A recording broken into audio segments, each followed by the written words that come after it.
écouter cet extrait vidéo que je vous ai sélectionné. Et c'est concernant justement les problèmes actuels au sein de l'Union européenne et l'évolution de l'extrême droite. Écoutez et surtout vos réactions. Les rangs de l'extrême droite grossissent d'élection en élection. Le 29 octobre, les Néerlandais pourraient renvoyer en première position le PVV de Geert Wilders, qui a fait échouer d'ailleurs sa propre coalition conclue il y a un an avec le centre-droit. Et puis auparavant, la République tchèque a vu le retour au pouvoir du milliardaire populiste Andrej Babiš, dont le parti ANO a opéré un net virage à droite. Andrej Babiš qui rejoint d'autres gouvernements de droite radicale en Europe, l'Italie de Giorgia Meloni, la Hongrie de Viktor Orban et la Slovaquie de Robert Fico. Tous s'affirment trumpistes et d'ailleurs les deux derniers cités sont aussi des amis de Vladimir Poutine. Oui. Alors Virginie Joron, en France, le Rassemblement national est en tête dans les sondages en cas de nouvelles élections législatives. À quoi est due la popularité de votre famille politique? Aussi à l'instabilité politique en France et l'impossibilité entre les partis traditionnels de dialoguer et de travailler ensemble? Alors déjà, permettez-moi de recentrer un petit peu la notion d'extrême droite, parce qu'effectivement, vous mettez ça en avant, et je pense que c'est déjà, on part déjà très mal, parce que déjà de qualifier l'extrême droite de tel parti, c'est déjà ignorer, nous mettre une cible dans le dos. Et c'est ignorer aussi 18 millions d'Européens qui ne se pensent pas être extrémistes. Donc déjà, je pense qu'au niveau déjà des notions qu'on utilise... Là, on va dire que oui. c'est où vous siégez dans Parleriez l'hémicycle. de droite radicale? Allez. Non, je parlerai des patriotes, de la droite peut-être conservatrice, mais pas extrême droite, parce que sinon c'est Faisons dénigré. pas le débat sur l'extrême Oui, droite. mais s'il c'est vous plaît. important parce que c'est le mot que vous allez utiliser pendant presque 15 minutes. C'est des éléments de langage qu'on important. connaît bien. Non, Avançons. non, mais parce que c'est important de rappeler que cette notion participe à la montée finalement, parce que les gens le considèrent que nous ne sommes pas de l'extrême droite.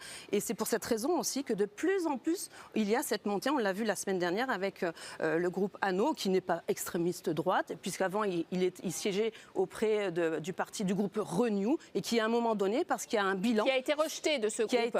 Non, c'est lui qui... oui, mais c'est c'est lui qui a annoncé qu'il partait, et en même temps, Valérie Ayer en a profité pour les sortir. D'ailleurs, quand vous revoyez les articles de presse, ils ont été soulagés de l'annonce de Babiš. Mais ce n'est pas eux qui les ont sortis, ils étaient déjà en difficulté. Donc il y a effectivement ce décalage entre la réalité de ce que vivent la population française et européenne, avec notamment les effets du pacte d'immigration, asile et migration, et surtout le pacte vert. Alors, en Autriche, pour justement parler de votre pays, dès l'an 2000, l'extrême droite est arrivée au pouvoir dans une coalition avec la droite traditionnelle. Ça a brisé un tabou pour toute l'Europe d'ailleurs. À l'époque, il y avait même eu des sanctions. Et cela, vous considérez que ça a dédiabolisé un peu la droite radicale pour lui donner une place dans les institutions? Le problème de l'extrême droite en Autriche, ils ont été 3 fois au gouvernement. Et tous les 3 fois, le gouvernement n'a pas fonctionné. La dernière fois était le scandale de Ibiza, la grande corruption, et le ministre de l'Intérieur était Herbert Kickl, il est le chef du parti maintenant.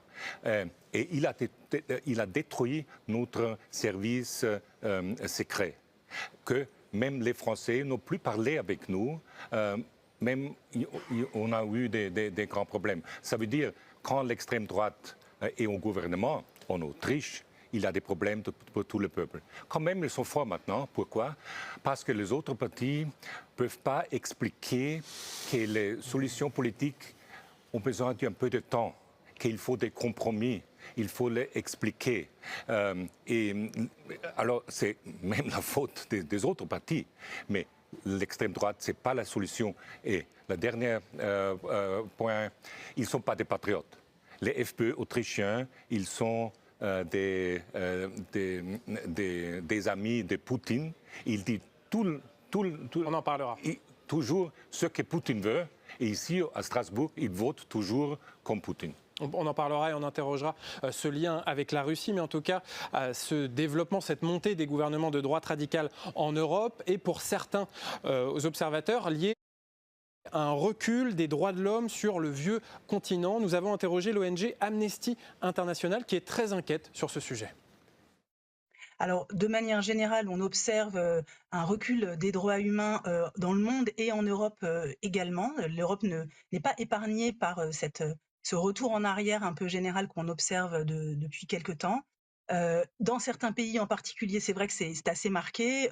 La Hongrie, la Pologne, la Slovaquie, par exemple, où on voit que les droits des femmes, le droit à l'avortement, le droit des personnes LGBT droits des personnes migrantes étrangères sont particulièrement atteintes, que la société civile aussi est attaquée avec des lois qui la visent particulièrement, une répression du droit de manifester qu'on a documenté nous largement dans toute l'Europe.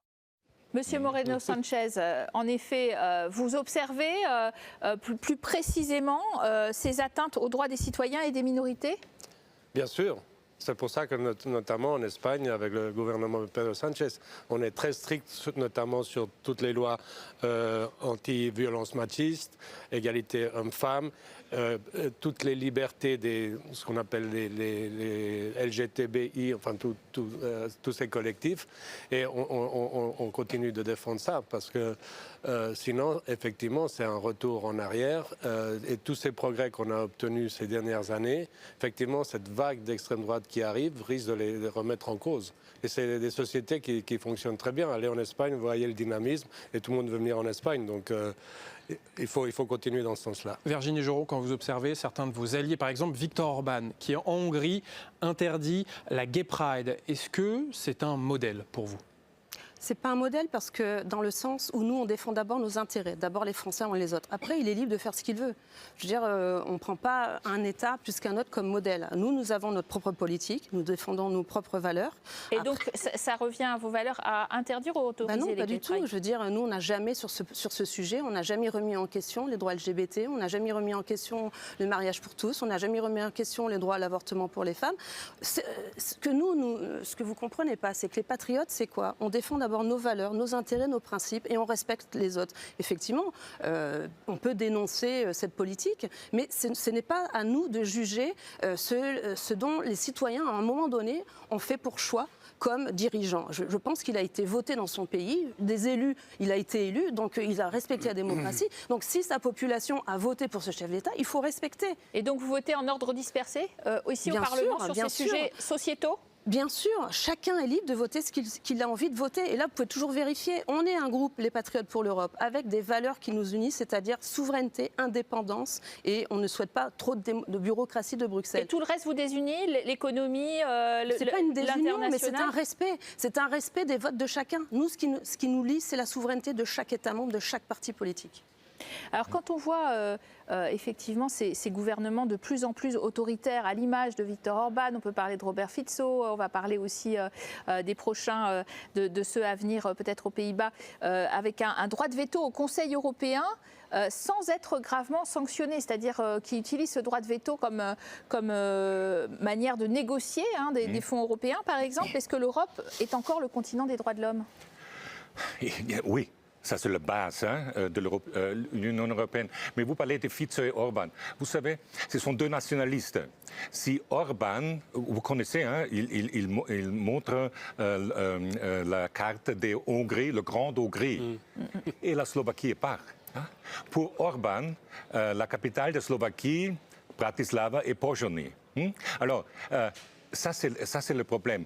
Si les deux peuvent, à la fin, ils sont en guerre.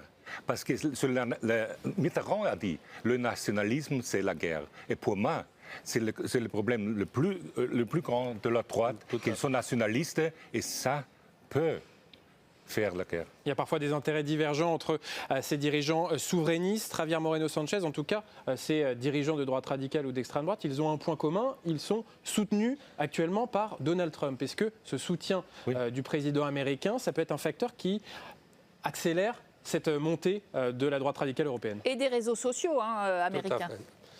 Ce soutien se transforme en soumission de la part des droites européennes. Et malheureusement, je reviens toujours à mon pays, mais regardez Pedro Sánchez qui a dit non, il y a d'autres voies. Par exemple, sur la défense, on va augmenter, mais en maintenant la cohésion sociale. Parce que la paix, ça ne se joue pas seulement avec les armes, mais simplement aussi dans les sociétés.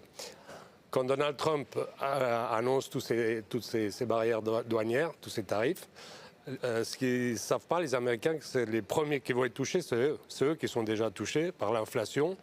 Et ça n'a aucun sens. On a toujours fait du libre commerce. Et donc, il faut continuer là-dessus. Et c'est clair que ça donne un mauvais exemple parce que les forces d'extrême droite dans nos différents pays, qu'est-ce qu'ils veulent faire? Ils veulent suivre l'exemple de Trump et monsieur l'a dit, le nationalisme c'est la guerre, l'a dit Mitterrand en 95, dans cette maison, au Parlement européen. Donc revenir au nationalisme, c'est pas bon. Ça fait quoi maintenant? Presque 7 décennies qu'on vit ensemble, qu'on a un projet commun, un destin commun, les Européens. On veut revenir en arrière? Je ne pense pas. Virginie Joureau, le lien avec l'étranger, vous dites nationalisme, et certains partis de votre famille politique ont été critiqués pour leur lien avec Vladimir Poutine. Même le Rassemblement national, avec depuis la rentrée directeur général de votre parti, Patrice Hubert, qui a noué d'importants réseaux avec Moscou. Le lien entre vous, votre famille politique et la Russie n'est pas rompu? Alors déjà, c'est quoi un important réseau? Moi, je ne sais pas ce que ça veut dire. Vous me l'apprenez, là, d'abord, cette information. Alors précisément, c'est un article du journal Le Monde qui précise que Patrice Hubert a entretenu une relation, un réseau avec l'oligarque russe proche de Poutine, Konstantin Malofoyev. Réseau. Alors moi, je ne sais pas concrètement ce que ça veut dire. Moi, ce que je sais par rapport à les dénonciations de la politique trumpiste, je l'entends, mais je pense qu'on est en train de faire la même chose, là, en ce moment, en Europe. On est en train aujourd'hui de mettre au goût du jour, et moi je l'apprécie, c'est la préférence européenne. Dire aujourd'hui qu'on veut pour notre industrie de la préférence européenne, c'est nationaliste? Non, c'est qu'aussi on veut défendre nos propres intérêts. C'est incompatible avec soutenir Trump. Mais non, je ne soutiens pas. C'est pas du tout ça que je dis. Non, je ne soutiens pas Trump. Je soutiens la vision de Trump dans le sens où America First et donc Europa First. Tous les tarifs. Non, Europa First et même France First. J'ai envie de dire que chaque député européen doit d'abord penser à son industrie, à l'autre penser à tout ouvrir. On voit les résultats. Pourquoi vous vous plaignez de la montée de tous ces partis? Mais parce qu'il y a ce résultat qui... Dans votre groupe, il y a un Viktor Orban qui continue à importer du gaz russe parce que ça ne lui passe pas de problème et qui considère il va se faire sanctionner. On est en train de le sanctionner, on est en train de tout couper. Encore une fois, notre politique d'abord, et chaque député européen, enfin, qu'on se le dise, d'abord, on pense à nos citoyens. Moi, je pense d'abord aux Français, après à l'Europe. Et la préférence européenne, pour moi, c'est pas un gros mot. Et pour revenir à ce que vous m'avez dit... Et sur Vladimir Poutine, est-ce que vous assumez le lien entre votre famille politique, entre les Patriotes pour l'Europe et Vladimir Poutine? Il n'y a pas à assumer quoi que ce soit. Je ne connais pas ces réseaux dont vous parlez aujourd'hui. Moi, concrètement, vous pouvez regarder, on a un registre de transparence, il n'y a aucun lien, il n'y a pas d'intérêt particulier ou même direct avec la Russie. Vous le savez très bien, parce que sinon si on avait vraiment des liens, ça ne serait pas que Le Monde qui reprendrait cette information, mais tout le monde ici au Parlement. Il y aurait déjà même un débat contre nous aujourd'hui pour dire attendez, il y a encore les marionnettes de Poutine ici au Parlement. Vous aviez reçu des financements russes et rompu avec cette pratique. Financement russe, à l'époque, comme vous le savez tous aussi en France, c'est qu'il y a eu un prêt bancaire avec un contrat avec une banque tchèque qui s'est fait racheter par les Russes. Ça, on n'est pas responsable de ce rachat. Et depuis ce prêt, il a été, je crois, soldé. Donc, il n'y a plus du tout financièrement d'intérêt direct ou indirect avec des forces russes. Non, je vais le dire très simplement. Trump veut détruire l'Union européenne parce que c'est très facile de faire des négociations avec des pays. Poutine veut détruire l'Europe aussi, parce qu'il veut une faible Europe. Alors, il faut une Europe souveraine, ensemble, très fort. Ça, c'est notre chance. Et la droite veut Trump. Trump est chômage pour l'Europe. Poutine est guerre pour l'Europe. Alors, seulement une Europe très, très forte, ça, c'est la chance pour le futur, pour la génération. Europe sans frontières. Un mot de conclusion très rapide, Monsieur Moreno-Sanchez, sur la montée de ces droites extrêmes et leurs conséquences en Europe. Il faut les contrer. Il faut continuer avec nos programmes, nos politiques, parce qu'à moyen et à long terme, on se rendra compte que c'est la seule voie. Comme disait monsieur, entre Poutine et Trump, l'Europe doit être au milieu et on doit avancer avec une autonomie. Et on a tous les moyens pour le faire. Donc il faut simplement qu'on ait confiance en nous-mêmes. Et c'est la fin de ce débat. Merci. Vraiment tous les moyens pour y arriver? Loin d'être convaincu. Et vous, vos réactions? De mon côté, toujours convaincu que la solution est de sortir de cette Union européenne qui a un vrai boulet et qui nous a fait perdre tous nos avantages, notre souveraineté, notre indépendance.